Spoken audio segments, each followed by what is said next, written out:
bagaimana Allah ya dia menciptakan manusia supaya sekali lagi supaya kita memahami Allah Tritunggal Bapa, Anak, Roh Kudus itu ada di dalam penciptaan kita manusia juga. Di dalam Kejadian 1 ayat 26 saya akan bacakan, berfirmanlah Allah, baiklah kita. Nah, di sini yang harus dipahami. Di dalam firman Allah, ya di kitab-kitab lain mungkin tidak ada ya bagaimana Allah membentuk manusia Adam pada permulaannya, dan di sini dikatakan baiklah kita menjadikan manusia menurut gambar dan rupa kita. Nah, dari sini juga pada saat di mana penggenapan firman di dalam perjanjian baru, di mana firman Allah yang hidup dan yang menghidupkan itu sendiri turun ke dunia, menyetarakan diri dengan manusia ciptaannya, karena di sini sudah jelas baiklah kita manusia, kita menjadikan manusia menurut gambar dan rupa kita.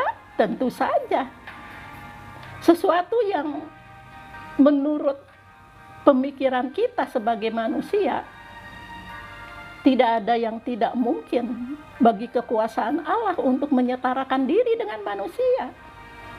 Karena sudah jelas di dalam kitab Kejadian bagaimana Allah menciptakan langit dan bumi, seperti apa bentuk Allah. Di sana sudah dinyatakan Allah itu roh, dan roh Allah melayang-layang di atas permukaan air. Kemudian Allah itu sendiri juga menciptakan manusia dengan menurut gambar dan rupa kita. Itu udah jelas dari situ pemahamannya ya. Jadi baiklah kita, Allah tidak mengucapkan baiklah aku akan menjadikan manusia, tidak, tapi Allah menyatakan, kata kita di situ udah menyatakan ketritunggalan Allah. Puji Tuhan. Saya 46 tahun menjelang 47 tahun saya murtad, dan sepanjang perjalanan hidup saya di tempat Tuhan bukan main.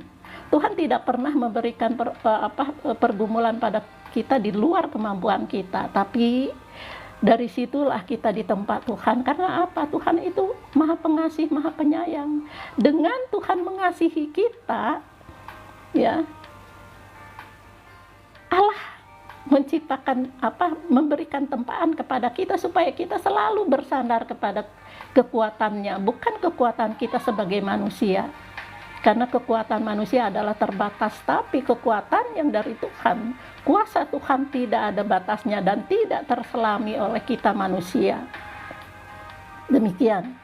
Jadi sekali lagi ya, untuk pemahaman tentang Allah Tritunggal itu sudah dibuka daripada bagaimana Allah menciptakan langit dan bumi beserta isinya. Kemudian dia juga menyatakan dirinya dengan roh Allah melayang-layang di atas permukaan air di dalam Kejadian 1 ayat 2. Kemudian berulang-ulang ya saya katakan di sini bagaimana Allah berfirman, baiklah kita menjadikan manusia menurut gambar dan rupa kita. Itu sudah lebih dari cukup kita bisa memahami keimanan kita, siapa Allah yang kita sembah.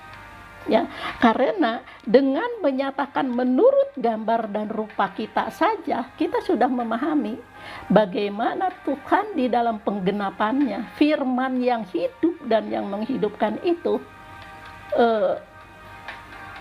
ingin menebus dosa manusia dengan menyetarakan diri turun ke dunia. Tidak ada yang mustahil, karena Dialah yang menciptakan langit ini dan bumi ini. Kalau Dia mau turun ke dunia, itu haknya Dia sebagai yang berkuasa di atas segala kuasa, sebagai yang menciptakan langit dan bumi beserta isinya, termasuk kita manusia yang Dia ciptakan dari debu tanah.